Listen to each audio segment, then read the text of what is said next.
When I turn up for a sort of a club gig or a wedding or a party, sometimes I sound engineer it myself.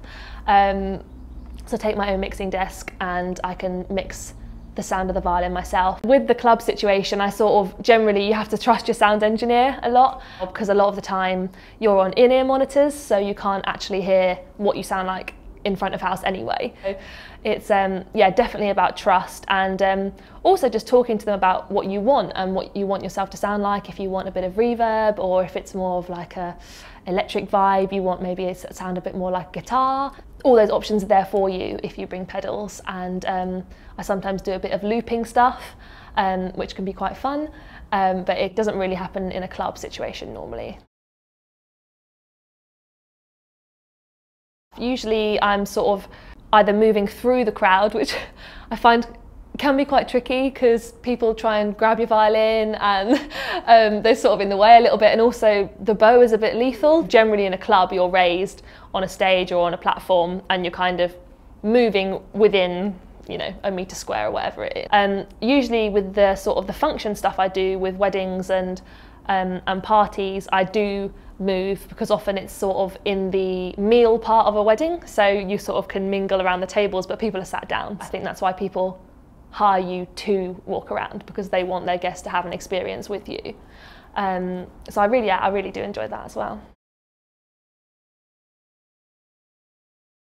Yeah, with the in-ears, I've got some ACS custom ones now that are custom. They completely book everything out, which is strange for someone that's trained as a classical musician, who's always used to hearing the acoustics of the violin, always used to being able to put your finger down and hear that you're in tune before you play, that sort of thing. You lose a lot of that with the in-ears in a club setting, because you have a backing track in your ears, and obviously the sound of your electric violin. So again, it's important with the sound engineer to discuss what you want and work out how loud you want your violin, how loud you want the track. It's definitely a skill that you have to get used to. It's not something that just happens first time and you can play perfectly. But yeah, it definitely makes you feel a little bit cut off, but in a sort of a safe way in a club, because also it's super loud and you've got to protect your ears. And so even if I wasn't playing on in-ears in a club, I'd be wearing custom plugs to make sure that I'm not getting blasted with lots of loud noise. So with the type of music I play on the electric violin, it really varies, because a lot of time I play electric violin in a wedding ceremony, and then sometimes it's a bit of like light pop, love songs, that sort of thing. I like to do requests for my clients because I think it's obviously a lot more personal.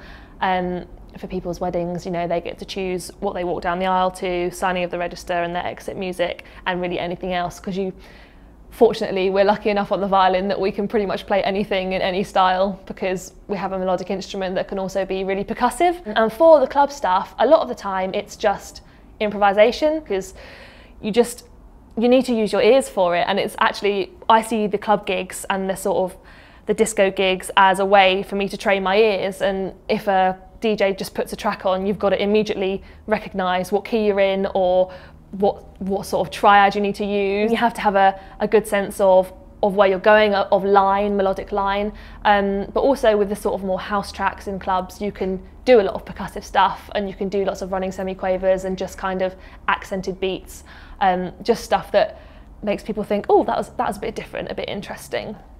And we had a lesson called musicianship, and he, in our first class, he just said, just play something over this chord sequence. And I just couldn't do it, and I just looked at him and I just thought, I don't know how to do this. And he said, just play one note. And my favourite piece of advice from him ever, and I still think that to this day, is you're only ever one note away from a right note. Yeah. So you can turn anything into the right note, and anything you can use a wrong note as a passing note to get to another note. So you can't really go too far wrong with improvisation if you're in the right key.